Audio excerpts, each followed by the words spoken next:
guys, welcome back to another video. If you guys are new to the channel, make sure to go ahead and hit that subscribe button and don't forget to like. When you hit that subscribe button, you'll be notified my newest release, all my video tips, tricks, and more, so don't miss out. Hope you're having an amazing day.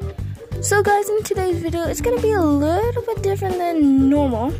This drawing, as well as a chart, shows that this is a male guppy and this is a female guppy, and obviously, of course, they're gonna have babies. When they do have babies, they have 40 to 60 babies, which is a ton.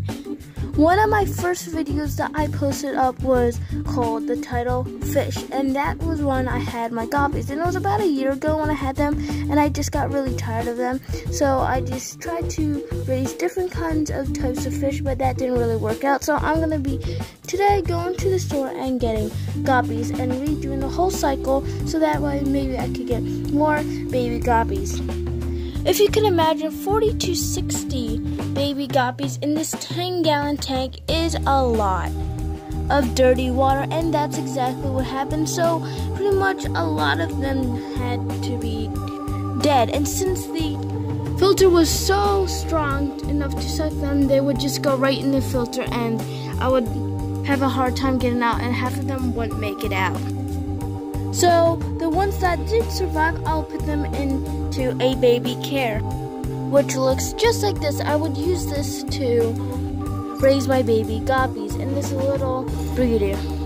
Once the babies were all fully grown, I'll put them back into the 10-gallon tank with the rest of the fish.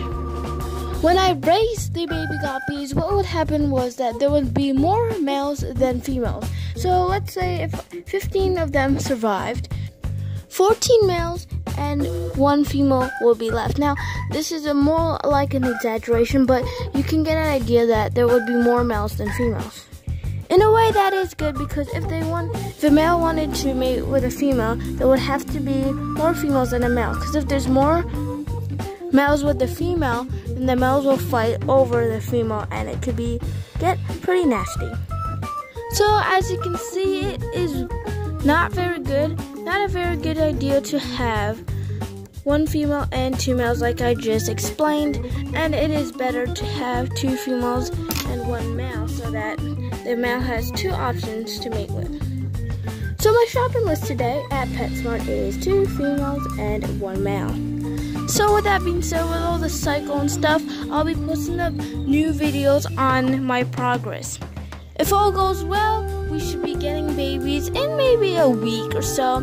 As you can see right here, if I flip the page, there is day 1 today. I will be buying them, which maybe take a week for the babies to appear. They are very, very small, and they are so clear that I could barely see them, just their eyeballs. So hopefully I'll be able to spot them, and I'll be able to make a video in time. And number 3, which may take months, is the growing up time. It may, of course, be longer, depends on the health of a baby.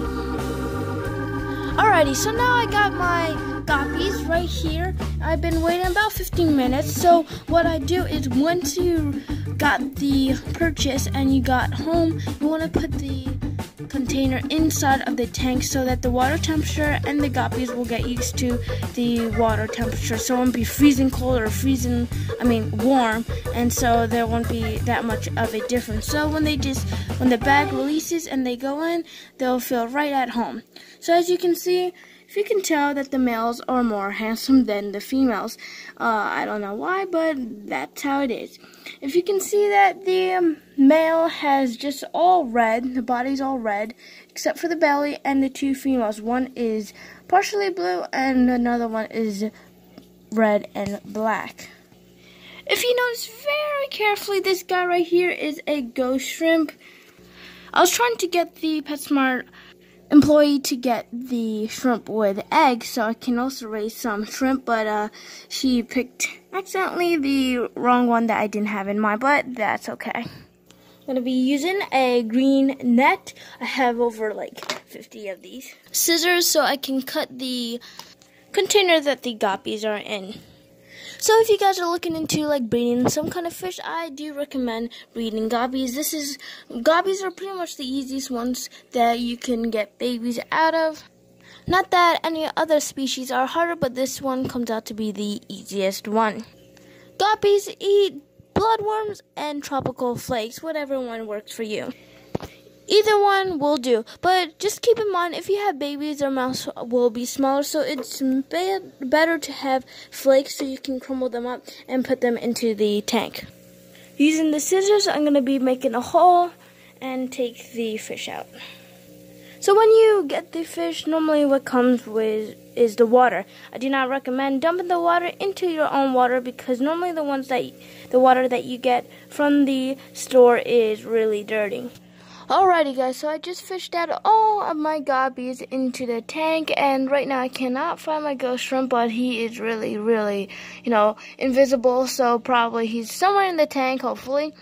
As you can see, they are still in shock and they are clustering with each other. That is perfectly normal. They do go in groups like this. When a female has babies, the belly over here gets really, really big. What I mean by belly is this white thing right here that would expand a lot. The chances of female guppies having babies is very high, but sometimes when they give birth, the female does not make it. And also that sometimes means that the babies don't make it either. But that is very unlikely to happen.